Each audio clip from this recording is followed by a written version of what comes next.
여러분 만나서 반갑습니다. 네, 제 이름은 황양숙이고요. 네, 그 전에 뭐 저희 간단하게 얘기는 했으니까 개인적인 정보라든지 그런 건 단체 톡방에 따로 공지를 해드리도록 할게요. 자, 여러분들이 저랑 수업을 시작하기 전에 기존에 계셨던 교수님이랑 전산회계 1급까지는 진도가 진행이 됐어요. 그렇죠? 네, 그래서 전산회계 1급은 부가가치세가 시험범에 출제가 되죠. 그러다 보니까 부가가치세 기본적인 개념은 배우셨을 거라고 봐요.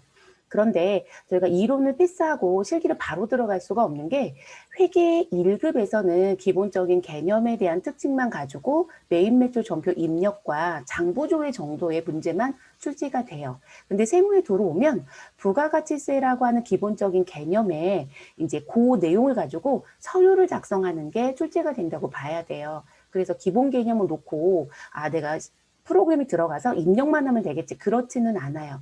그리고 실질적으로 그렇게 공부를 하시면 우리가 이제 자격증 목적으로 공부를 하다 보니까 암기 위주의 공부를 많이 해요. 그게 잘못된 건 아니에요, 여러분. 자격증 취득에서는 사실상 우리가 뭔가를 버리고 뭔가를 갖고 가야 되는 부분을 선택하기도 하니까요. 그러니까 그게 문제가 되는 건 아닌데 이제 여러분들이 지금 취업반이잖아요. 그렇죠? 네. 지금 졸업반 학생들이기도 하고 그러면 실질적으로 이제 자격증 취득도 하고 취업을 곧바로 나가게 되면 실제 내가 업무에 적용할 수 있어야 되는 부분들이 있겠죠. 그러니까 이 서류를 왜 작성하는지 이게 무슨 의미인지 이제 그런 걸 가져가면 될 것 같고요. 그리고 그런 내용들은 이론적으로 출제가 되고요. 실기는 말 그대로 기본 개념을 서식에 눕혀서 가는 거라고 보시면 될 것 같아요. 세무는 그 서류가 출제가 된다고 하는 부분이 뭐냐면 부가가치세라는 세금 신고를 했을 때 그냥 단순히 전표 입력만 해서 들어갈 수는 없어요. 그러니까 부가가치세 신고서라는 걸 당연히 제출을 하고 그 신고서에 위치마다 각각의 서류들이 첨부가 돼야 해요. 그런 걸 우리가 일종의 부가가치세 부속 서류다라고 얘기하거든요. 근데 그 내용이 이론에 있는 걸 가져다가 서식에 녹여져 있는 거예요. 반대로 얘기하면 우리가 세법의 이론은요. 국가가 만들어 놓은 국세청 양식을 배우는 거다. 이렇게 보시면 될 것 같아요. 그래서 우리 기본적인 부가세 공부를 하고 그리고 이제 전산 실기에 들어가서 메인 매출 전표는 다 배웠을 거니까 나머지 부속 서류와 가산세는 어떻게 입력하는지 이제 그런 부분들을 같이 진행한다라고 보시면 될 것 같아요. 그리고 부가가치세 수업할 때 또 하나 여러분이 기억해 주실 게 뭐냐면 기본적으로 벌써 수업을 했던 부분들 그런 부분들은 조금 더 제가 스피드하게 좀 빨리 진행을 할 거예요. 그런데 세무에 들어오면 회계보다 이 부분은 조금 더 심층적으로 출제가 되더라 라고 하는 부분들은 제가 좀 더 깊이 얘기를 할 거니까 그렇게 알아두시면 될 것 같습니다.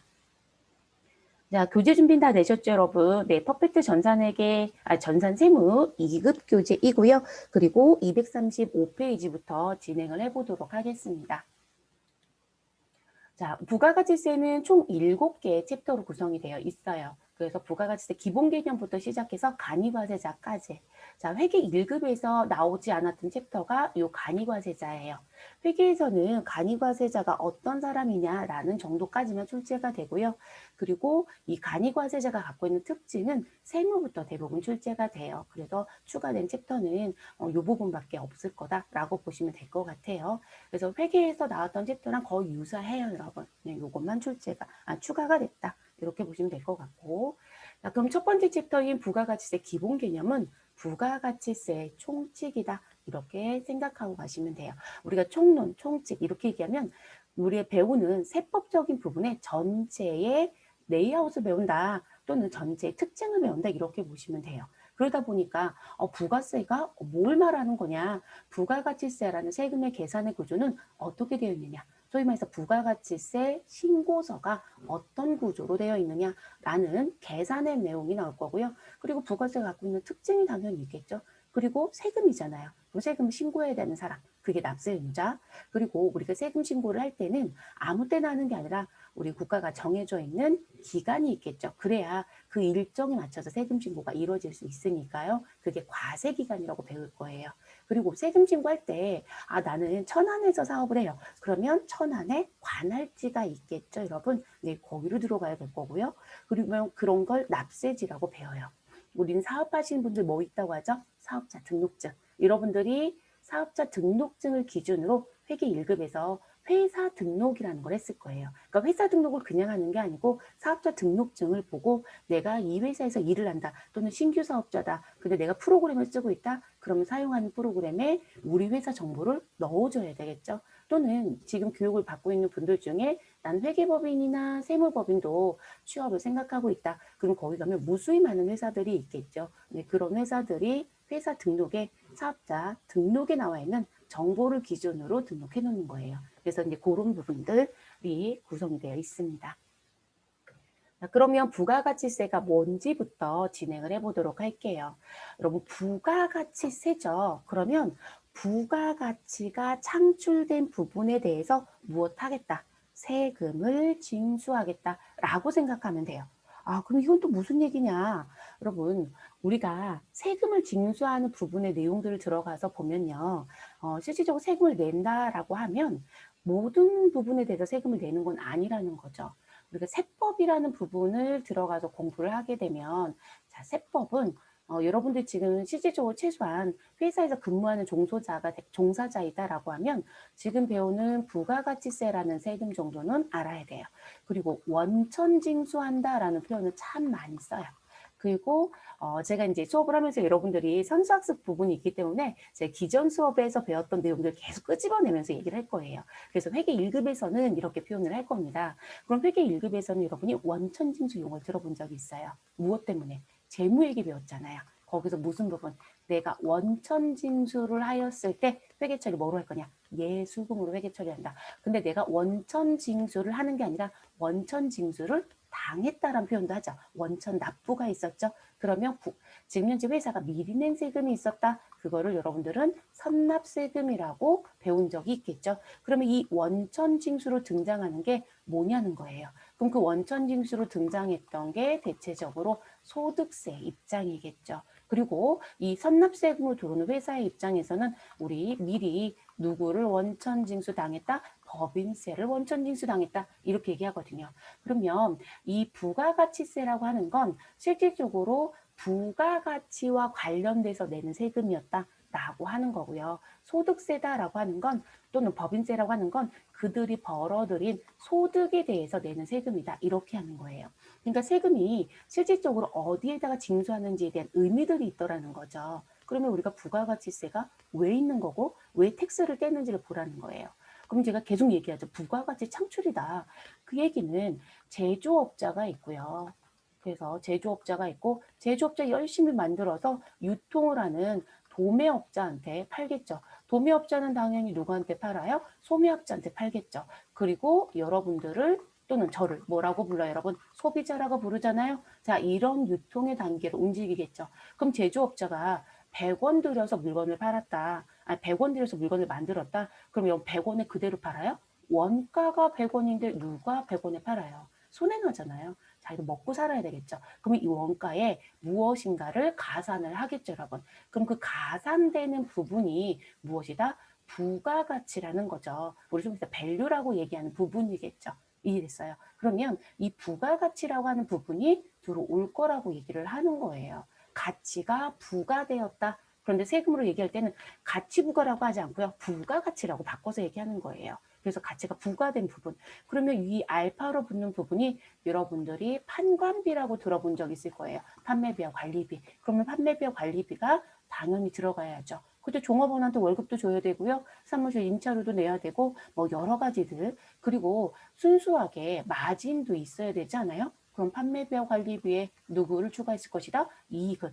아, 이것도 어디서 들어본 것 같은데. 원가에 판관비를 더하고 이익을 더하고 여러분들이 원가 회계를 배웠잖아요. 그럼 원가 회계에서 원가 계산의 구조를 얘기할 때 원가라고 얘기하는 건 재료비 더하기 노무비 더하기 제조 경비이다. 거기에 뭐가 더해지고 판매비와 관리비가 더해지고 그렇죠. 그래야 우리 판매 가격이 형성이 되잖아요. 그러면 이런 부분들을 부가라고 얘기하는 거예요. 부가가치라고 하는 거예요. 이해됐어요, 여러분? 그래서 이거를 VA라고 얘기하는 거겠죠. 근데 그 부분에 뭘 하겠다? 나는 세금을 떼겠다. 텍스를 떼겠다. 이걸 뭐라고 얘기한다? 부가가치세라고 얘기한다는 거예요. 아, 너 그러면 VA를 얼마나 붙였어? 판관비하고 이익에 해당되는 거 얼마나 붙였어? 아, 나는 20을 추가했어. 그럼 도매상한테 제조업자는 얼마에 팔았다? 120에 팔았다. 그럼 도매업자는 120에 사가지고 왔겠죠. 근데 도매업자가 120에 그대로 팔겠어요? 절대 그러지 않는다는 거죠. 이해됐어요, 여러분? 네, 그런 세금이에요. 근데 왜 단계를 보여줬냐면 이 부가가치세라고 하는 건 자, 우리 재산적 가치가 있는 재화나 용역에 대한 부분을 생산하거나 또는 제공되거나 또는 유통되는 각각의 단계들이 있을 것이다. 그래서 지금 단계를 보여드렸죠. 그 단계에서 창출되는 부가가치를 무엇으로? 과세표준으로, 과세표준이라고 하는 건 세금을 징수하기 위한 기준금액이에요. 그걸 기준으로 무엇하겠다? 세금을 징수하겠다. 텍스를 떼겠다. 라고 하는 게 부가가치라는 부분. 자, 그러면 그 부가가치세는요, 일단 사업자의 거래에서 나온다. 이렇게 보시면 될 것 같아요. 그래서 사업자가 재화라든지 용역에 대한 부분을 무엇하였다? 공급하였다. 그런데 우리는 공급했다는 건 여러분, 내가 누구한테 물건을 무엇하였다? 판매하였다. 이렇게 얘기하면 돼요. 판매는 다른 말로 무엇이다? 매출하였다. 이렇게 생각하시면 되겠죠? 자, 그때 부가가치세가 나온다는 거고요. 자, 우리는 판매하는 거 말고 오히려 사가지고 오는데도 부가가치세를 내야 된다고 얘기를 해요. 아니, 이건 무슨 얘기예요? 라고 하는데 수입이요. 국경을 넘어서 한국으로 들어오는 수입이라는 부분이 들어오면 근데 수입은 누구만 따라붙는다? 재화의 수입만 있다. 그러면 여기서 벌써 머릿속으로 가져가실 건 용역의 수입은 없구나. 용역의 수입이 있었으면 여기부터 용역의 수입도 같이 거론했겠죠. 용역의 수입은 없어요, 여러분. 그래서 이 부분에 대한 부분, 그래서 재화의 또는 용역의 공급, 재화의 수입을 할 경우에 최종 소비자, 그러면 이 마지막에 있는 사람이 무엇하는 부분, 부담하는 세금이었다라고 얘기합니다. 그래서 저희가 뒤에 가면 부가가치세 특징을 얘기할 거예요. 그 부가가치세 특징에서 뭐라고 얘기하냐면 세금 징고는 사업자가 하는데 부가세를 부담하는 사람은 사업자가 아니었구나. 누구다고요? 최종 소비자가 부담하고 있더라라고 하는 부분이에요. 그렇게 이해하시면 되겠죠. 아래쪽에 있는 그림은 뭐겠어요, 여러분? 부가가치세가 어떻게 만들어졌는지. 그래서 우리 실질적으로 가치가 무엇되었다, 부가되었다라는 부분에 징수되는 세금이다. 텍스가 세자를 얘기하겠죠. 세금의 세자. 자, 그래서 부가가치의 10%가 부가가치세이다. 이렇게 보시면 되고요. 자, 여기 10%라고 되어 있죠, 여러분. 자, 요건 무슨 얘기냐면 우리나라의 부가가치세의 세율은 현재 10%입니다. 라고 얘기하는 거예요. 근데 여기에 무슨 부분? 10% 또는 0%도 있다라고 저희 배울 거예요. 0의 세율이 있다라고 배우는. 그래서 지금 이게 무슨 의미가 되냐면 금액에 따라서 세율이 차등 적용되는 게 아니라 우리는 어떤 형태를 띠고 있더라. 그냥 하나의 세금을 하나의 세금으로 그대로 징수가 되고 있어요. 이런 의미가 돼요. 그렇다면 무슨 얘기가 된다. 지금 단계별로 징수되는 세금은 없다. 단일 세율이구나. 10% 또는 0%. 이 단일 세율 용어가 왜 기억을 하셔야 되냐면 우리 지금 조금 전에 제가 소득세하고 법인세 얘기했잖아요, 여러분. 소득세하고 법인세는 이렇게 10% 이렇게 가지 않아요. 자, 소득세의 단편적인 부분을 얘기한다면 1,200만 원까지 벌어들인 소득에 대해서는 6%의 세금을 징수하겠다. 그런데 1,200조가 4,600에 해당되는 구간에 있는 소득에 대해서는 우리 15%의 세금을 징수하겠다. 그러면 소득이 증가함에 따라서 세율이 바뀌어요. 그리고 세율이 더 높아집니다. 그러니까 초과 부분에 대해서 더 높은 누진세를 떼겠다라는 의미가 돼요. 그렇기 때문에 단일 세율이 아니에요.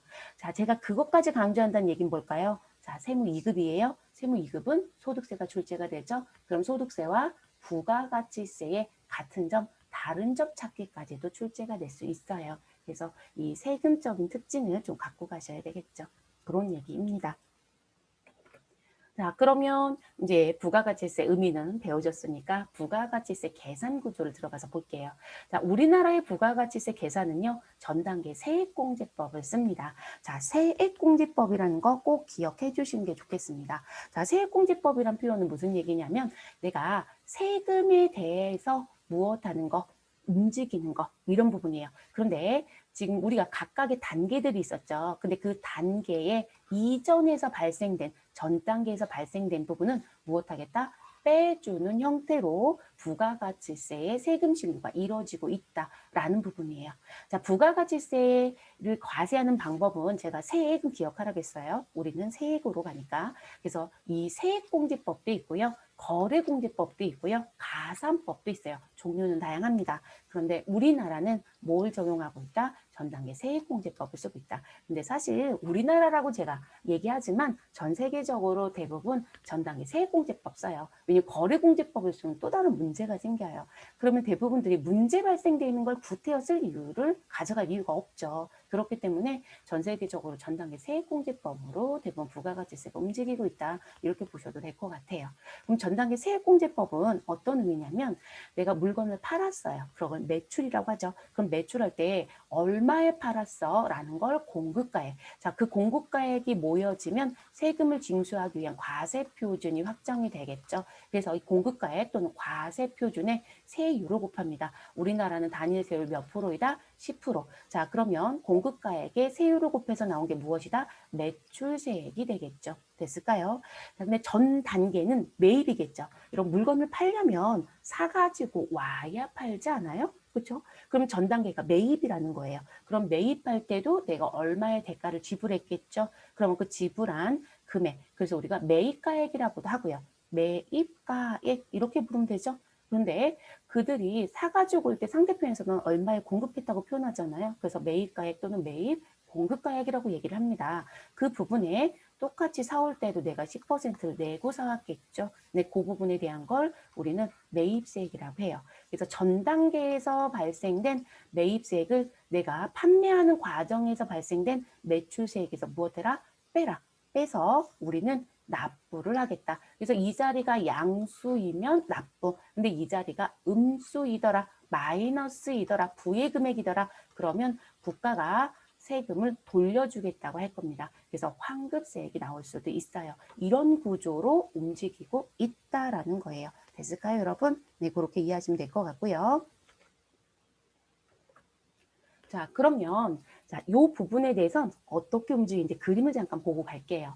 자, 저희가 아마 여러분들이 이 강의를 다시 복습하고 싶다. 그럼 제가 유튜브에 공지는 해드릴 거예요. 네, 그래서 유튜브는 단체 톡방에 공지를 해드릴 거고, 그랬더니 다른 과정 진행할 때도 저희가 이제 이 온라인 수업했던 걸 유튜브에 제공을 했더니 다른 분들이 들어와서 듣기도 하시더라고요. 그래서 제가 조금 더 세부적으로 지금 그림을 좀 그려봤어요. 이게 회계1급 교재에는 있는 부분이에요. 여러분들 지금 세무2급 교재에서 없는데 그냥 구조만 보세요. 네. 그러면 우리는 갑사업자가 있고요. 을이 있고 병이 있고 최종 소비자로 이루어지는 단계의 형태를 띠고 있는 걸 가지고 설명을 좀 해볼게요. 그리고 지금 현재 거래는 그냥 간단하게 상품을 팔고 있다라고 얘기를 하겠습니다. 근데 부가가치세 계산 구조라든지 뭔가의 구조를 배울 땐 항상 첫 단계는 우리가 일반적으로 회사를 놓고 보면 이렇게 순환이에요. 계속 돌아가는 거겠죠. 그런데 이렇게 놓고 보면 결론을 낼 수가 없어요. 그래서 항상 시작점에 놓는 건 하나의 원칙을 정해놓고 가거든요. 그래서 우리도 뭐라고 얘기할 거냐면 갑을 제조업을 하고 있는 사람이다 라고 했을 때 이 사람한테 무슨 부분, 이 사람은 땅 파서 장사한다. 저는 그렇게 가정할게요. 땅 파서 장사한다는 얘기는 뭐냐면 여러분, 매입은 없습니다 라는 가정으로 가볼게요. 왜냐면 이게 매입이 없다라고 가정을 놓고 봐야 최종 소비자라는 이 사람이 세금을 부담할 거예요. 여러분, 세금을 부담하는 사람을 뭐라고 부르냐면 담세자라고 하거든요. 이 담세자가 모든 세금을 부담해요. 그 담세자가 여러분이야, 저예요. 그리고 여러분들은 실질적으로 내가 세금을 내고 있는지도 몰라요. 그리고 더 재밌는 건 여러분 무슨 세금 제일 많이 내는 것 같아요? 이제 근무하는 종사자들 수업할 때 물어보면 대부분 소득세 얘기를 정말 많이 해요. 근데 사실 여러분 소득세를 많이 내는 것처럼 느끼는 건 내 월급에서 빠지는 게 보이기 때문에 그렇거든요. 근데 사실 여러분들은 부가가치세를 더 많이 내요. 오늘도 나도 모르게 부가세를 내고 있었을지도 몰라요. 나는 아침에 수업하기 전에 커피가 먹고 싶어서 밖에 인근에 있는 커피집에 가서 커피를 한 잔 사가지고 왔다. 그럴 수 있잖아요, 여러분. 그렇게 마신 분들 많죠. 근데 그 커피도 부가가치세라는 세금이 있어요. 근데 아무도 관심을 두지 않죠.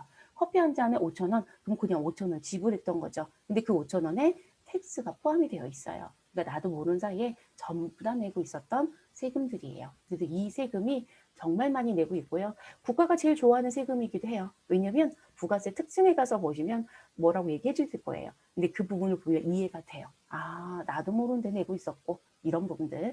자, 그러면 자, 매입은 일단 없다. 땅을 파서 장사하고 있다. 그러면 매출은 있겠죠. 그래서 갑은 매입이 없는 상태에서 뭔가를 창출했습니다. 그래서 그 창출한 게 없으니까 얘가 0이겠죠. 그럼 여러분 이 사람의 부가가치에 대한 창출은 얼마가 된다? 매출의 금액이 그대로 내려올 거예요. 누구는 첫 번째 단계에 있는 사람은.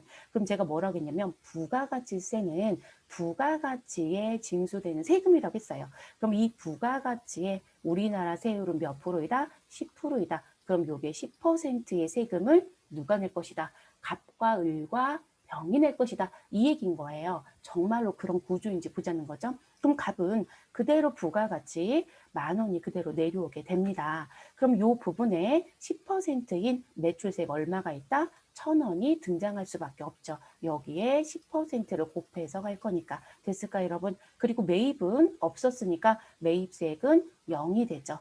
근데 우린 앞에서 뭐라고 얘기했었냐면 전단계 세액공제법이다. 그럼 전단계 세액공제법은 무슨 세액에서 매출 세액에서 무슨 세액을 빼라? 사가지고 올 때 부담했던 매입세액을 빼라. 그리고 그럼 매입세액을 왜 빼겠어요? 최종 소비자가 부담하는 세금이기 때문에도 빼주는 거예요. 자, 그러면 매입세액을 빼라고 했으니까 0이니까 여러분 그대로 1,000원이 납부세액을 들어오겠죠. 자, 을은 지금 갑한테 사가지고 온 거잖아요. 그럼 갑이 지금 매출을 얼마에 했다? 10,000원에 했으니까 그 10,000원이 매입액으로 넘어간 거예요. 그래서 요 사살표가 그런 의미고요.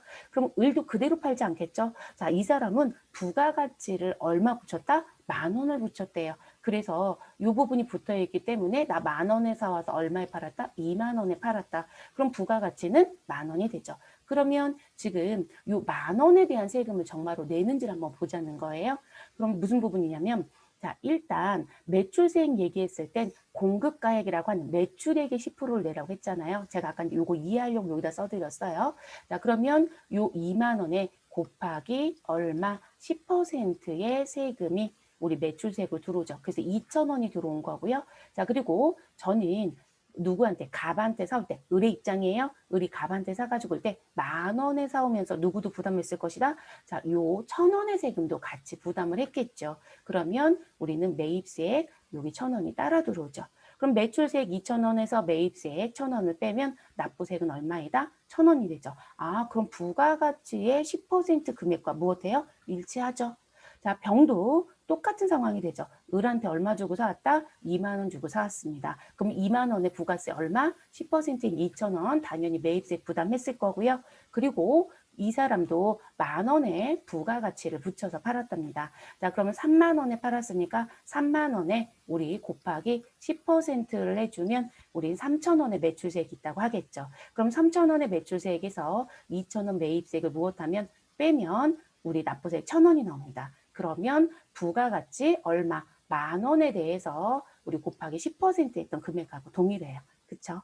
자, 그러면 갑이라는 사업자, 을이라는 사업자, 병이라는 사업자가 납부했던 세금 1,000원 더하기 우리 1,000원을 해주시면 1,000원에 1,000원, 1,000원 더해주면 총 납부세액은 갑과 을과 병이 국가한테 냈던 세금은 얼마이다? 3,000원이에요. 그런데 여러분 최종 소비자가 병한테 자, 이 병이 소매업자였대요. 자, 소매업자가 최종 소비자한테 팔았다. 그러면 최종 소비자인 우리가 매장에 가서 물건을 하나 샀다. 이렇게 생각하면 되겠죠. 그런데 난 얼마 주고 샀다? 33,000원이요. 자, 33,000원이니까 지금 내가 실질적으로 30,000원에 부가가치세 몇 퍼센트가 붙어 있는, 10%가 붙어 있는 걸 샀다는 얘기가 돼요. 그러면 실제 최종 소비자는 실질적인 가격은 30,000원짜리인데 세금을 내가 내야 되니까 3,000원을 부담했던 거죠. 그럼 여러분 지금 사업자들이 냈던 이 세금의 합은 이 3,000원과 동일하지 않아요? 그래서 실질적으로 세금의 신고는 누가 하지만 신고는 사업자가 해요. 그래서 이들을 납세 의무자라고 하는 거예요. 근데 실질적인 세금의 부담인 담세, 세금을 부담하는 걸 담세라고 한다고 했어요. 자, 그 부담은 누가 다 하고 있다? 소비자가 하고 있는 거예요. 이해되셨을까요? 그래서 실제 부가가치세는 사업자가 내는 세금이 아니에요. 근데 여러분들이 업무하러 가보시면 이제 느끼는 게 생길 거예요. 자, 무슨 부분이 생기실 거냐면 제가 이 알약을 켜놓고 시작했더니 여러분 이게 뜨네요. 잠깐 화면 좀 정리할게요. 네, 보기 싫어서. 자, 그래서 이제 이런 부분이 여러분 이제 생각해 보실 게 어떤 부분들이 있냐면, 실질적으로 이 부가가치세 부분에 들어가서 봤을 때 이 부가가치세 신고를 제가 계속 사업자가 한다고 했잖아요. 그러니까 이 대표님들이 어떤 생각을 하냐면 본인들이 세금 신고하는 때가 되면 실제로 자기들이 내는 세금이라고 자꾸 생각을 하세요. 근데 여러분 구조를 보세요. 지금 그렇지 않다라는 거죠. 제가 그렇지 않다라는 얘기를 하고 싶은 거잖아요.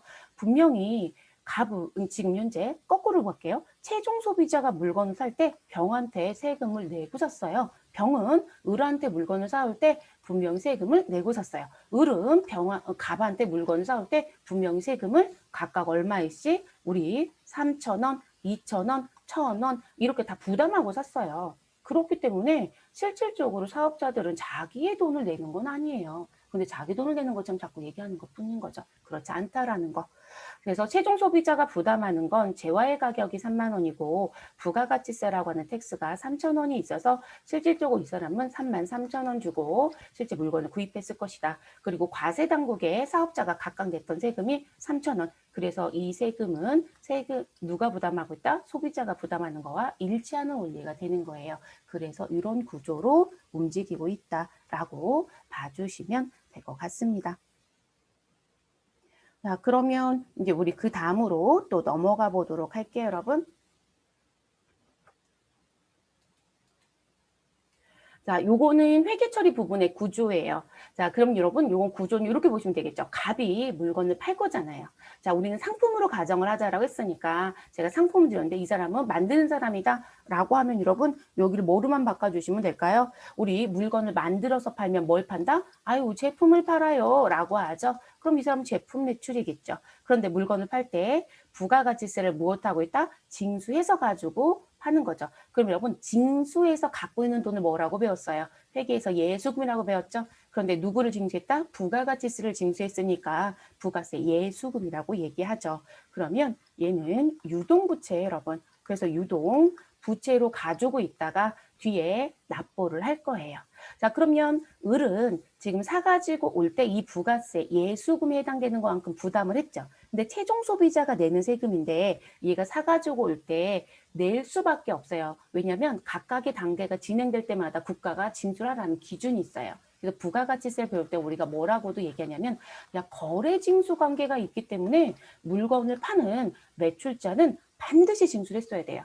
그 징수를 안 하면 우린 또 다른 페널티가 있어요. 페널티는 가산세로 생각하면 돼요, 여러분. 문제가 되죠. 그래서 이 사람 받아서 가지고 있다가 세금 신고하는 시점이 되면 납부를 한다는 거고, 그럼 이 사람은 내지 않아도 되는 세금인데 그 거래징수라는 특징을 가지고 있기 때문에 어쩔 수 없이 내고 우리는 사와야 된다는 얘기예요. 그러니까 내가 대신 냈으니까 뭐라고 쓰죠? 대급금이라고 써요. 그러니까 대신 낸 돈이란 표현이에요. 누구를? 세금을. 그래서 이들은 지금 유동자산에 있는 당좌자산에 속하는 계정 과목으로 정리해놨다가 마무리가 되져요.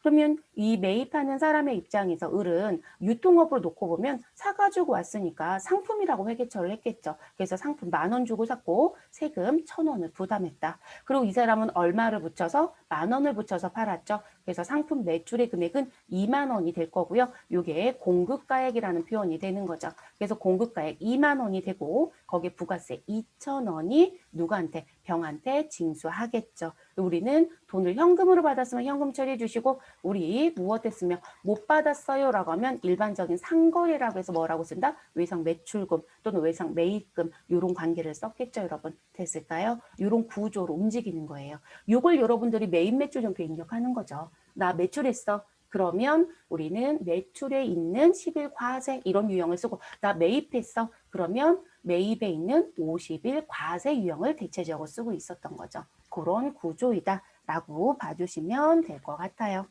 여러분들 회계를 배우신 상태여서 이런 건 별로 어렵지 않을 거예요. 그죠? 네, 다 아시는 내용이실 거고 그래서 그냥 구조만 보시면 될 것 같습니다. 자, 그 다음 부가가치세 특징으로 넘어가 보도록 하겠습니다. 우리 교재 3번이죠, 여러분? 네, 부가가치세 특징. 자, 부가가치세 특징은 기본적으로 조금 기억을 하고 가시는 게 좋겠죠. 그리고 시험 문제가 쉬우면 여기 구분으로 출제가 돼요. 근데 세무는 구분으로 출제 잘 안 하고 싶어 해요. 다른 거랑 다 묶어서 부가가치세가 갖고 있는 설명을 지금 보기에 주고요. 맞느냐 틀리느냐 이런 쪽으로 내고 싶어 해요. 네. 그러면 부가가치세는 국가가 징수하는 세금이죠, 여러분. 그래서 국가를 과세 주체로 한다라고 하는 부분. 근데 가끔 이런 거 물어보세요. 제가 부가가치세 공부했는데 이거 지자체한테도 준다고 하던데요. 맞아요. 네. 법적으로요. 지자체 예산 부분에 쓰려고 국가가 징수를 해서 그 부분의 일정 부분만큼 지자체한테 넘겨줘요. 근데 우리가 지자체한테 직접 내진 않아요, 여러분. 왜냐면 우리가 세금을 낼 때 국세이냐 지방세이냐라는 표현을 써요. 근데 우리가 지방세라는 표현을 쓰려면 지자체한테 직접 줘야 되거든요. 그렇지는 않아요. 국가가 따로 주는 거예요. 현재 부가가치세는요. 21% 우리가 징수했던 100%의 금액에서 21%가 지자체에 넘어가요. 그런데 국가가 징수하는 세금이기 때문에 국세가 맞습니다.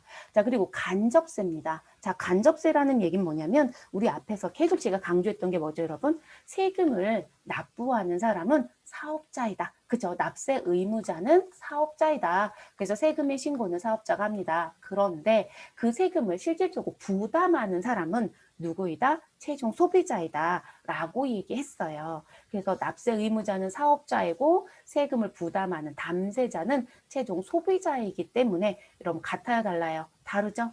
지금 납세 의무자와 누가 세금을 부담하는 담세자가 같지 않죠, 여러분. 그럼 뭐라고 부른다? 간접세. 근데 저희는 같던데요. 그러면 직접세예요. 이해됐을까요? 납세 의무자와 담세자가 같다? 그럼 직접세. 이 직접세로 가지고 있는 게 소득세가 그런 특징을 갖고 있습니다. 그리고 또 하나 누가 법인세가 그런 특징을 가지고 있습니다. 그래서 소득세는 직접세이다. 자, 일반 소비세. 여러분, 일반 소비세라는 건 뭐냐면 소비가 이루어지면 무조건적으로 10%가 징수된다. 이런 표현이에요. 근데 여러분 제가 아까 국가가 정말 좋아하는 세금이에요. 이렇게 얘기했잖아요. 그 이유가 뭐냐면 팔릴 때마다 무조건 내는 세금이었던 거예요. 그러니까 앉은 자리에서 얼마나 걷어들이기 좋은 세금이에요. 제일 좋아하는 세금이겠죠. 세입이 상당히 좋습니다. 자, 그래서 이렇게 얘기합니다. 면세라고 하는 게 있는데요. 이거는 세금을 면해주겠다. 그래서 부가가치세가 없다란 표현이거든요. 그래서 국가가 면세로 나열해준 거, 열거해준 거 이런 걸 열거주의라고 표현합니다. 자, 그거를 뺀 나머지는 모두 과세 대상으로 본다. 그래서 모든 재화나 용역의 공급은 과세 대상이다. 그걸 일반 소비세라고 합니다.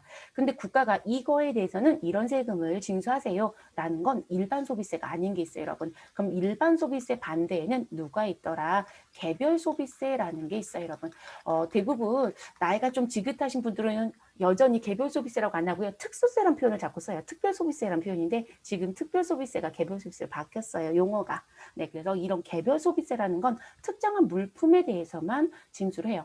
내가 시간을 샀는데 내 시계값에 일정한 세금 더 묻는다고 얘기하더라. 그게 특별 소비세예요, 여러분. 또는 개별 소비세? 무슨 부분? 일정한 고가의 우리 명품 있죠, 여러분? 명품은 부가가치세만 붙지 않고요. 개별 소비세가 별도로 또 붙어요. 네, 그래서 더 비싸지죠. 자, 그런 부분들의 의미입니다. 여러분들 자동차가 있다라고 하면 자동차도 개별 소비세가 징수되죠. 그래서 개별 소비세가 발생되는 자동차는 우리 무엇 할 수 없다? 매입세 공제를 받을 수 없다. 이렇게 배우죠. 자, 물세입니다. 부가세는 물세. 자, 여러분, 물세라고 하는 건 무슨 부분? 그 사람이 얼마를 벌어서 세금을 얼마 정도 부담할 수 있을 것이다 라고 하는 담세력을 절대로 고려하지 않겠다. 그런 거 전혀 고려 안 하고 너가 100만 원짜리를 사면 그 100만 원의 10%를 너가 500만 원짜리를 구입하면 그 500만 원에 대해서 10%를 그냥 징수할 거야. 네가 월급이 100만 원을 벌든 200만 원을 벌든 그건 상관없어. 내가 판매되는 가격, 매출되는 공급의 금액이 100이고 500이면 그냥 무엇하겠다. 세금을 떼겠다. 그래서 그 사람의 수입이라든지 그 사람의 재산에 대한 그런 부분에 대한 건 전혀 신경 쓰지 않고요. 그냥 소비되는 물품이면 무조건 부과하겠다라는 게 물세예요. 그런데 이 물세 반대편에 있는 게 여러분 뭔가의 사항들을 고려하는 거, 그런 거 인세라고 해요. 인세. 그래서 소득세나 법인세는 인세 여러분. 그 사람이 벌어들인 부분에 소득도 고려해서 세금을 징수하거든요. 근데 그게 이제 반대편에 있는 부분. 그리고 각각의 단계마다 징수되는 세금이다. 그래서 제가 부가세는 거래가 있으면 무조건 징수가 되는 특징이다. 근데 그 거래라는 부분이 하나의 단계가 아니라 제가 아까 말씀드렸죠. 제조업자가 도매업자한테, 도매업자가 소매업자한테 이렇게 각각의 단계들이 있었죠. 그 단계별로 징수되는 세금이에요. 그래서 다단계 거래세이다라고 얘기를 합니다. 그래서 최종 소비자까지 갈 때까지 각각의 단계가 발생이 될 것이고 그 부분에 기준으로 세금은 매번 무엇되어야 한다? 징수되어야 한다. 이렇게 봐주시면 될 것 같습니다. 자, 소비형 부가가치세. 자, 소비형 부가가치세라는 건 아까 제가 일반 소비세라고 얘기했잖아요. 네, 소비되는 물품에 대해서는 무조건 무엇하겠다? 부가가치세를 징수하겠다. 이 소비형 부가가치세라는 특징 때문에 여러분 우리가 일반적으로 유형자산, 무형자산도요. 실질적으로 내가 오랫동안 쓰는 부분인데 그것도 일종의 사용하고 있는 거잖아요. 그래서 그런 부분도 세금을 징수하고 매입세 공제를 해주는 이유가 그런 특징이에요. 소비된다고 보기 때문에. 그래서 그런 걸 소비형 부가가치세라고 또 얘기합니다. 자, 전 단계 세액공제법이란 부분 말씀드렸죠, 여러분. 네, 매출세액에서 매입세액을 무엇해서 차감해서 우리는 부가가치세를 무엇하고 있다? 납부하고 있다. 라고 하는 거. 그걸 우리가 전 단계 세액공제법이라고 얘기합니다. 그래서 매출할 때 매입자한테 받아서 갖고 있었던 부가가치세 매출세액이고요. 그리고 내가 사가지고 올 때 매입할 때 미리 냈던 부가가치세를 무엇하는 공제하는 형태로 가겠다라는 부분이죠. 자, 면세제도라는 게 있어요, 여러분. 자, 면세제도는 부가가치세에서 별도로 만들어진 법이에요. 그래서 여러분 이 면세가 뒤에 가면 영세율과 면세라는 특징의 비교로 우리가 공부를 해요. 그래서 부가가치세라는 부분에 대해서 무엇하겠다? 아예 면해주겠다. 세금을 징수하지 않겠다. 아니 근데 그 징수를 왜 안 해요? 네, 부가가치세의 역징성 완화라는 걸 목적으로 한다라고 얘기해요. 그럼 도대체 이놈의 역징성 완화는 뭔데요? 라는 부분. 자, 이 면세제도가 도입된 배경을 들어가서 보면 여러분 제가 앞에서 무슨 말씀 드렸냐면 일반 소비세이다. 물세이다. 자, 그 사람의 담세력도 전혀 고려하지 않는다. 근데 우리가 먹고 사는데 필요한 게 있지 않을까요? 소위 말해서 먹고 살려면 식량이 필요하겠죠, 여러분. 그리고 아프면 어딜 가야 돼요? 병원을 가야 되겠죠. 자, 살기 위해서는 우리가 뭘 받아야 돼요? 교육을 받아야 되지 않을까요? 자, 이런 부분들은 사람이 살아가는데 필요한 부분의 기본적인 부분이더라는 거죠. 근데 이 부분에 대해서 내가 부가가치세 10%를 징수해버리면 마지막에 있는 이 최종 소비자가 부담하는 세금의 부담이 너무 높아지더라는 거예요. 들어가서 보니까. 그래서 이제 국가가 무슨 생각을 했냐면 야, 이런 부분들까지도 부가세를 징수하면 이 최종 소비자가 누적적으로 부담하는 세금의 부담이 너무 높아지지 않느냐. 그리고 이 식량이나 병원이나 교육은 살기 위해서는 꼭 필요한 건데 그래서 이런 부분에 대해서는 부가세를 아예 무엇하자 징수하지 말자 그냥 없다라고 얘기하자라는 부분 근데 그런 부분에 대한 얘기예요. 그래서 지금 실제 소득이 많은 사람들에 대해서는 얼마를 징수하든 부담하는데 큰 부담감이 없겠지만 이 소득이 적은 사람들에 대해서는 그렇지 않더라는 거죠. 그래서 그런 문제점 때문에 이 역진성 완화라는 부분이 등장이 돼요. 그래서 여기 아래 보이는 것처럼 모든 사람한테 동일한 세율 10%를 적용하고 있는 게 부가가치세. 자, 그러다 보니까 우리가 많이 버는 사람, 그렇지 못한 사람하고 놓고 봤을 때 우리 실질적으로 많이 벌지 못하는 사람들이 세금을 부담하는 비율이 더 높아지더라는 거예요. 근데 그거를 정리를 시켜주려고 하다 보니까 조금 고려하려고 보다 보니까 없애주는 형태가 좋을 것이다. 그런 걸 역진성 완화라고 얘기합니다. 이건 면세 가서 제가 다시 또 한번 얘기하겠죠, 여러분. 그쵸? 네. 자, 그래서 그런 특징이다라고 봐주시면 될 것 같고요. 제가 펜기능을 같이 쓰고 있어서 이게 중간에 없애고 들어가고 막 이렇게 해야 돼요. 지금 여러분한테 PPT를 보여드리는데 PPT에 있는 펜이 조금 글씨를 쓸 때 이쁘지 않더라고요. 그래서 제가 다른 파일을 봤더니 얘는 또 지워지는 게 다 하고 가야 돼요. 네. 자, 그 다음에 나와진 게 소비지구 과세 원칙입니다. 자, 소비지구 과세 원칙은요, 무슨 부분의 의미 때문에 등장하는 거냐면, 자, 여기 팁박스는 보여드릴까 그냥 읽어보시고, 자, 이런 특징이 있어요. 우리가 지금 무슨 문제가 등장이 되냐면, 우리나라는 사실상 수출로 먹고 사는 나라예요. 수출로 왜 먹고 산다고 표현해요? 라고 하신다면 우리는 땅덩이가 좁아요, 여러분. 그렇기 때문에 우리나라에서 판매하는 거로 먹고 살기는 어려워요. 그래서 대부분의 회사가 규모가 커지면 대부분 다 수출을 고민해요.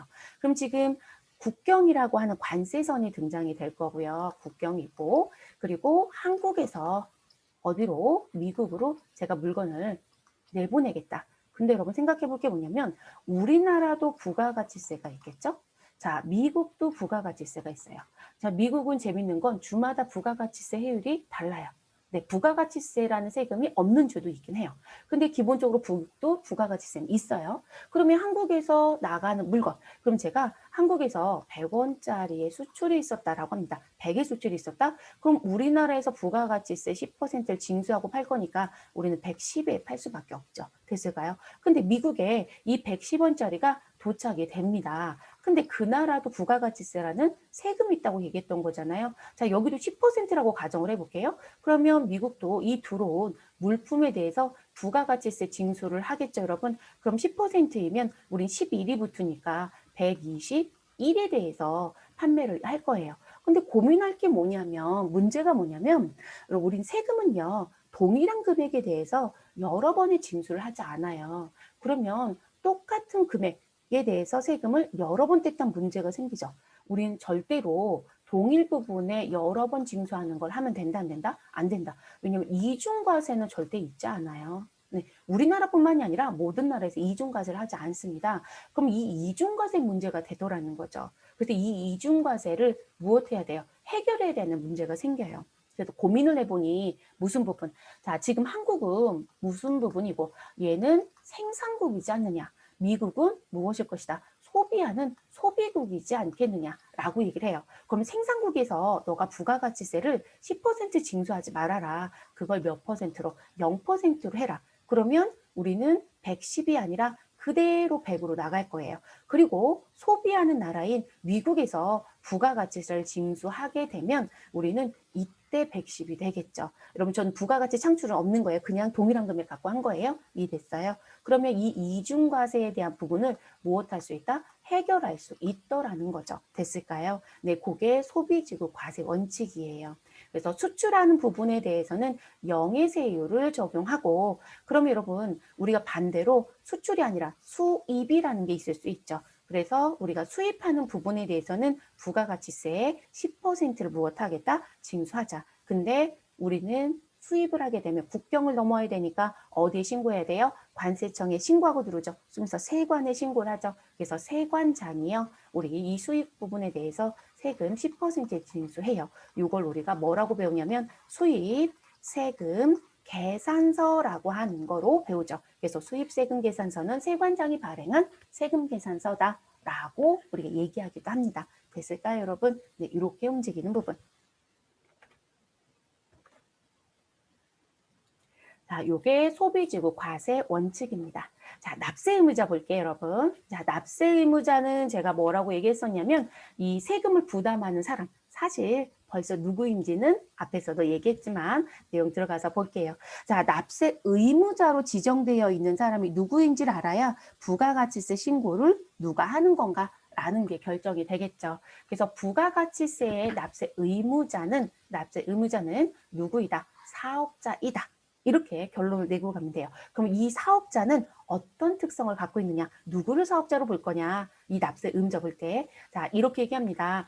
영리 목적 유무에 불구하고, 자, 이 얘기는 영리 목적을 따지지 말아라. 아, 우리 회사는 영리 회사예요. 우리 회사는 비영리 회사예요. 자, 이거 따지지 말고 라는 얘기예요. 그리고 사업상 독립적으로 재화 또는 용역을 공급하는 사람이라면 우리는 부가가치세 납세 의무가 있다라고 보겠다라고 얘기해요. 자, 이 독립적으로 재화나 용역을 공급하는 사람은요. 또 계속성과 반복성을 갖고 있다고 해요. 그러니까 단순히 한 번이라는 의미로는 납세 의무자가 들어오지 않는다는 거죠. 그걸 계속하고 있다. 우리가 일반적으로 너 무슨 업을 하고 있어? 라고 하죠. 업이라는 표현. 이 업이 계속적이고 반복적이라는 표현이에요, 여러분. 그런 특징을 갖고 있는 사람을 우리가 얘기하는 거예요. 그래서 부가가치세 신고는 우리 담세자인 최종 소비자가 하는 게 아니라고 분명히 얘기했고, 납세 의무자인 누가 한다? 사업자가 하는 것이다. 그렇기 때문에 사업자가 누구인지도 중요했던 부분이에요. 그래서 납세 의무자의 우리 특징을 들어가서 보면, 자, 일단 납세 의무자는 사업자인 건 맞아요, 여러분. 근데 사업자가 아닌 사람도 징수해서 국가한테 넘겨줘요. 그게 수입이에요. 그래서 사업자로 들어오는 사람은 개인의 형태를 띠고 있는 개인 사업자가 있고, 법인의 형태를 띠고 있는 법인 사업자가 있습니다. 그러면 이들이 재화나 무엇을, 용역을 무엇할 것이다, 공급하고 있을 것이다. 여러분 지금 얘는 컴퓨터고요. 요거는 건설업을 제가 이렇게 그림을 추가했어요. 건설은 용역이에요, 여러분. 우리 대부분 건설을 재화 쪽을 생각하는 분들 꽤 많으신데 그렇지 않습니다. 그래서 이제 이런 형태를 띠는. 그런데 우리가 재화를 무엇하면 수입할 때도 실질적으로 부가가치세가 징수가 되거든요. 그래서 수입하는 자. 근데 여러분 여기에는 사업자란 표현 안 해드렸죠. 자, 왜냐면 재화를 수입하는 사람에 대해서 부가세를 낼 땐 여러분 사업자도 들어올 수 있고요. 그리고 사업자가 아닌 비사업자도 들어올 수 있어요.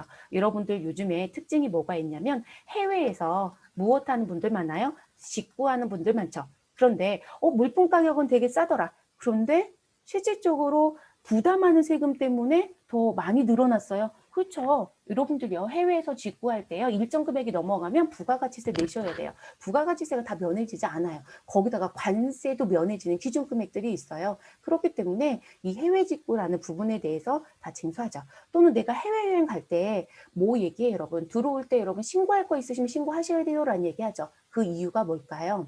네, 그 신고 부분에 일정 금액 기준이 있어요. 그게 넘어가면 뭐가 되는, 그 밀수가 될 수 있어요. 그렇기 때문에 그거 다 신고하고 세금 다 납부해야 되겠죠. 그래서 우리가 재화를 수입한다라는 부분에 우리 표현할 때요. 사업자만 부담하진 않는다는 거, 그건 기억해 주신 게 좋을 것 같아요. 그런 거 시험에서 말장난을 해요. 네, 그래서 기억해 주시고. 그러면 세부적인 얘기를 조금 더 구체적으로 들어가 볼까요, 여러분? 자, 그러면 그 다음에 등장하는 부분. 자, 사업자 요건이 나와져 있겠죠. 영리성, 그리고 사업성, 독립성, 과세 대상이 되는 재화나 용역이란 부분이 들어와져 있을 겁니다.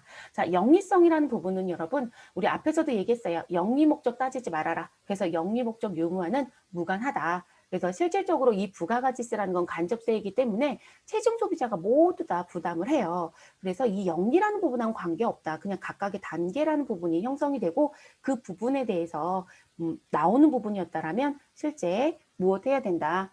다 정리를 해줘야 하는 것이다. 라고 얘기를 해요. 이것 때문에 갖고 있는 특징이 여러분, 우리 국가나 지방자치단체도 뭘 가지고 있다? 부가가치세를 납세해야 되는 의무가 있다는 표현이 붙는 거예요. 그래서 이 영리성 유무는 그런 얘기고요. 자, 사업성의 특징이 들어옵니다. 사업성을 가지고 있어야 된다. 참 쉬운 말이죠. 그 사업성의 특징이 뭐다? 계속적이고 반복적으로 재화나 용역을 공급한다고 본다. 너 사업 무엇 해? 라는 표현들. 그러니까 그거로 업을 하고 있다라는 거예요. 그런 특징을 갖고 있어야 된다라고 얘기하는 부분. 그게 사업성입니다. 그리고 독립성. 여러분 독립성이라는 건 분리되어야 된다는 거예요. 어딘가에 종속되어 있으면 안 된다. 그래서 이 독립성은 인적과 물적의 기준으로 독립을 시킨다고 얘기를 합니다. 자, 인적이라고 하는 건 지금 현재 여러분들이 회사에 입사를 하면 저처럼 별도의 개인으로 가는 게 아니라 그 회사의 소속으로 움직이죠, 여러분. 그래서 여러분들은 입사가 결정이 되면 뭐 작성할까요?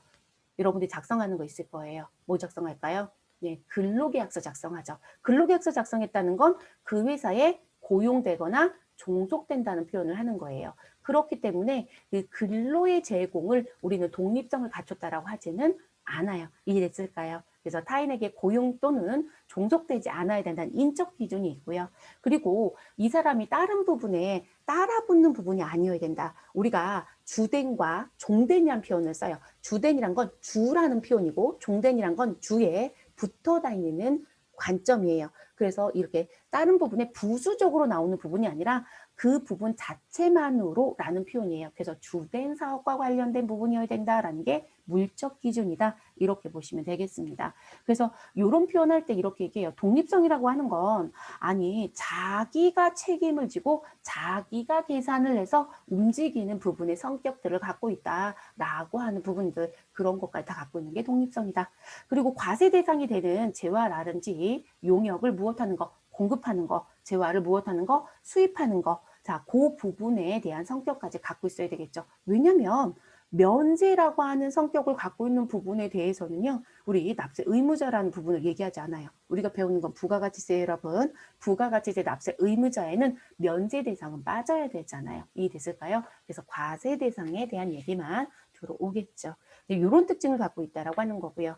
자, 그런 사람들에 해당되는 사업자를 놓고 봤더니 사업자는 크게 과세 사업자가 있고 면세 사업자가 있고 그것을 같이 하고 있는 겸용사업자가 있다라고 합니다. 근데 이 사업자의 특징에 누가 들어오더라? 제가 조금 전에 말씀드렸죠. 국가도 들어올 수 있고 지방자치단체도 들어올 수 있고 당연히 자치단체에 해당인 조합도 우리 납부 또는 납세 의무자에 들어온다는 거 요거 기억해 주세요 여러분. 저는 위쪽으로 올려드렸고 여러분 요 교재 우리 교재에는 이게 음영 박스로 아래에 있을 거예요. 요게 사지선다 지문에 또 출제를 해요.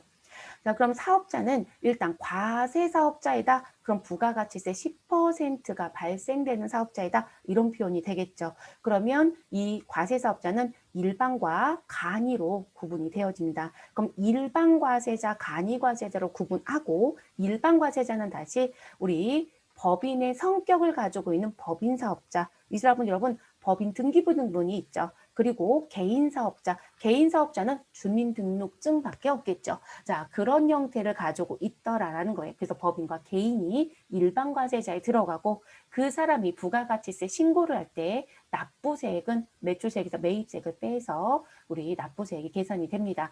요건 다른 말로 얘기하면 부가가치세 신고서의 형태라고 보시면 돼요. 그래서 여러분 우리 부가가치세 신고서 부를 때요. 과세사업자의 일반이다. 그러면 일반과세자 부가가치세 신고서 이렇게 부르고요. 간이과세자는 간이과세자 부가가치세 신고서. 그래서 이런 부가가치세 신고서가 같지 않아요. 다릅니다. 자, 일반과세자는 우리 거래가 이루어지면 반드시 증빙을 무엇으로 발급해야 된다? 세금계산서라는 걸 발급해서 서로 주고받습니다. 자, 간이과세자는 누구밖에 못 들어온다? 개인. 반드시 개인자는 꼭 기억하고 간다. 법인은 절대로 간이과세자가 못 돼요. 개인 사업자 중에. 그래서 개인 사업자 중에 직전 1억 년에 공급 대가 또는 여러분 이 직전 1억 년을 직전 연도라고 해도 괜찮습니다. 공급 대가가 4,800만 원에 무엇하는 자? 미달하는 자, 미만인 자. 그럼 공급 대가는 어떤 걸 얘기하는 거냐면 우리 부가가치세를 징수하기 위한 기준금액을 과세표준 또는 공급가액이라고 한댔어요. 이 공급가액에 누가 더해진 거? 부가가치세가 더해진 걸 공급대가라고 해요. 그래서 공급가액과 공급대가는 달라요, 여러분. 이걸 다른 말로 얘기하면 그러면 일반과세자는 부가가치세 10%를 계산하는 기준금액이 무엇이었다? 이 사람은 공급가액을 가지고 계산하는구나. 그런데 간이과세자는 뭘 가지고 계산한다? 공급 대가를 가지고 계산하는구나. 이렇게 달라질 수도 있는 거예요. 그래서 그렇게 얘기하는 부분이고요. 그리고 이 부분이 자, 이제 지금 저희 강의하는 시점으로 말씀을 드립니다. 저희 수업은 2020년 기준, 귀속으로 얘기를 하고 있는 거예요. 자, 우리 2000 몇 년도, 2021년도 2월 달에 진행되는 시험까지는 2020년도 귀속세법으로 시험 문제가 출제가 됩니다. 그리고 4월부터 진행되는 시험은 4월부터 다음 연도 2년 2월까지 진행되는 시험은 2021년도 세법이 반영이 돼요, 여러분. 자, 그래서 여러분들이 2월달 시험에 응시하실 거잖아요. 그렇기 때문에 여러분들이 기억하실 건 무슨 부분? 공급대가 4,800만 원 기억하실 것. 자, 하나 추가적으로 말씀을 드리면 2021년도 개정세법 중에 간이과세자 쪽들은 거의 다 확정이 됐어요. 대부분 개정들이 2월 달쯤에 확정이 많이 되거든요. 개정안이 7, 8월 달에 들어가서. 자, 그런데 이 4,800이에요, 여러분. 얼마로 바뀔 거냐면 우리 2021년도부터는 8천만 원으로 바뀌어요. 그래서 간이과세자에 들어오는 사람에 대한 부분이 상향 조정이 됐어요. 그래서 8천만 원으로 바뀌게 됩니다. 그래서 8,000으로 바뀐다는 거. 이거 언제부터 적용이 되냐면 2021년도 7월부터 적용이 돼요. 그래서 2021년도 7월부터 적용되는 부분에 간이가자재 기준은 8천만 원으로 상향 조정된다. 여러분들 어쨌든 업무적으로 생각하시는 거 이런 건 좀 써놓으시는 게 좋겠죠? 시험 목적은 4,800을 기억합니다. 이런 건 논란거리가 되니까 시험에서 조금 비껴서 낼 수도 있어요. 또는 단서를 줄 수도 있고요. 자, 그리고 간이과세자 납부세액의 계산 구조는 공급 대가에 부가가치율이 있어요. 그래서 이 부가가치율은 최소 5%부터 이제 우회로 상향이 됩니다. 뭐 30%까지 갈 수도 있고요. 이게 바뀌어요, 해마다. 그래서 이 부분, 그럼 제가 이 부가가치율이 20% 구간에 있는 사업자였다 그러면 공급 대가가 100이다라고 하게 되면, 1000이다라고 하게 되면 1000의 20%이면 여러분 얼마가 돼요? 200이죠.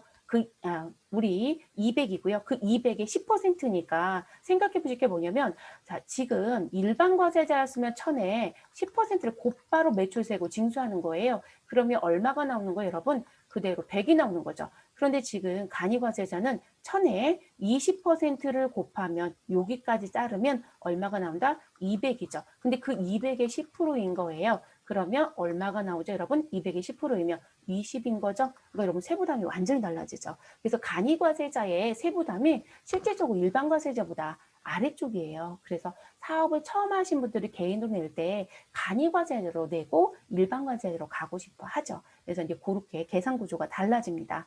그리고 매입세, 자, 간이과세제도 사온 게 있겠죠, 여러분? 그러면 그 매입세액의 부가가치율을 곱한 것만큼만 공제를 해줍니다. 그래야 원리가 맞아지죠, 여러분. 그래서 이렇게 들어간 부분. 근데 사실상 이 매입세액 얘기할 때 여러분, 납부세액 계산 구조 얘기할 때 이 매입세액을 빼고는 얘기하기도 해요. 납부세액은 공급대가 곱하기 부가가치율 곱하기 10%만큼만 맞다. 이렇게 나온다. 그것도 틀린 표현은 아니에요. 왜냐하면 매입세액의 부가가치율을 공제받을 수 있는 건 요건을 갖췄을 때만 받을 수 있는 거라서 그게 조금 달라질 수 있습니다. 자, 그리고 간이과세자는 여러분 지금 현재 2020년도 귀속법으로는 영수증밖에 발급을 못합니다. 근데 이게 법이 바뀔 겁니다. 2021년도 세법이 개정되면서 무슨 부분? 세금 계산서를 발급할 수 있는 사람도 등장하게 됩니다. 그 기준 금액이 여러분 4,800만 원부터 얼마 사이에 있는 사람? 8천만 원이라는 금액 사이에 있는 사람은 세금 계산서를 발급할 수 있는 부분에 규정이 들어와요. 그러니까 신경을 정말 많이 써야 되죠. 제가 수업할 때마다 취업적인 목적 때문에 어디에 가실 분도 이렇게 얘기할 때 세무법인, 회계법인 얘기해 드려요. 세무법인, 회계법인은 다양한 업종을 갖고 있어요. 간이과세자도 갖고 있고요. 그렇기 때문에 그쪽으로 취업 나가시는 분들은 이런 부분들의 공부까지도 다 아시는 게 더 유리해요. 그래서 이것도 바뀔 예정이고요. 자, 면세사업자 먼저 볼게요. 면세사업자는 부가세가 무엇이다? 없다입니다. 없다, 0이다. 아예 퍼센트도 붙일 필요 없어요. 없다. 그러면 이 사람들은 부가가치세법상 사업자가 아니에요, 여러분. 그래서 이들은 사업자가 아니다라고 합니다. 그럼 사업을 못하나요? 아니에요. 네, 면세사업자는요, 법인의 성격을 가지고 있다? 그러면 법인세법상, 개인의 성격을 가지고 있다? 그럼 소득세법상 사업자라고 합니다. 그래서 이 법인세법상 또는 소득세법상 사업자이기 때문에 요건에 맞춰서 사업자 등록을 해요. 그래서 사업자 등록 중에 당신은 면세사업자입니다 라고 아예 써 있어요, 여러분. 그래서 법인은 면세사업자라고 써 있고요. 그리고 개인은 아예 우리 사업자 등록번호가 여러분 앞에 3자리, 가운데 2자리, 뒤 5자리잖아요. 가운데 그 2자리가 법인인지 개인인지 면세사업자인지 구분이 되는데 개인 같은 경우는 이 자리가 90번대 코드를 써요. 그래서 아예 코드번호로도 분리가 되져요. 그래서 그렇게 표시가 되고요. 그리고 세금이라는 부분. 이 없다라고 했으니까 우리는 세금자가 빠진 누굴 발급한다? 계산서를 발급하게 됩니다. 근데 우린 사업을 하다 보면 과세라는 부분과 면세라는 부분을 같이 하게 돼요. 그래서 나는 과세 플러스 면세를 같이 하고 있다. 그런 걸 겸업하고 있다, 겸용하고 있다라고 하거든요. 그런 사람들을 겸용사업자라고 얘기합니다. 근데 과세와 면세가 만나면 누가 우선이다? 과세가 우선이에요, 여러분. 그렇기 때문에 부가가치세법상 사업자 등록을 반드시 하셔야 합니다. 그러면 이 사람은 세금 계산서도 무엇할 수 있고 발급할 수 있고 계산서도 무엇할 수 있다? 발급할 수 있겠죠. 요게 또 다른 특징을 가지고 있는 부분입니다. 그래서 이렇게 나오는 부분. 제가 이것저것 막 쓰면서 해서 막 되게 지저분하죠, 여러분. 자, 이번 강좌는요, 여기까지 할게요. 그래서 잠깐 쉬시고 저희 그 다음 시간엔 과세기간 바로 연결해서 시작하도록 하겠습니다.